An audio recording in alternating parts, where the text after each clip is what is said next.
అదే విధంగా YCP party మనకి ప్రత్యర్థి పార్టీ అంటే కానీ మనకి కచ్చపూరిత చర్యలు మనం ఏం చేయకూడదు అని చెప్పేసి. అవును, అది నిజం. మనకేం పని, ఎవడు తీసుకున్న గోతులు ఆడే పడతాడు. ఏముంది అసలు అక్కడ ఏముంది?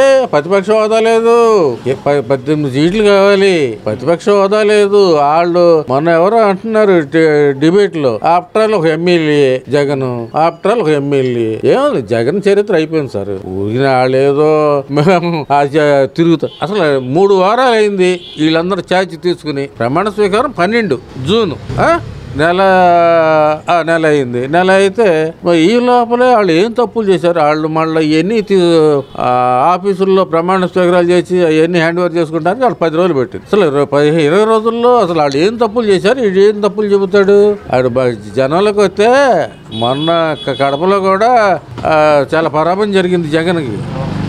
ఇక్కడికి వస్తే మామూలుగా ఉండదు. జనంలోకి వస్తే పరిగెత్తడమే, పులివెందులు పరిగెత్తడమే. జనంలోకి వస్తే ఏమని నువ్వు చెబుతావు? వాళ్ళు ఛార్జ్ తీసుకుని 3 వారాలు వాళ్ళు ఏం తప్పులు చేశారని నువ్వు జనంలోకి వస్తారా?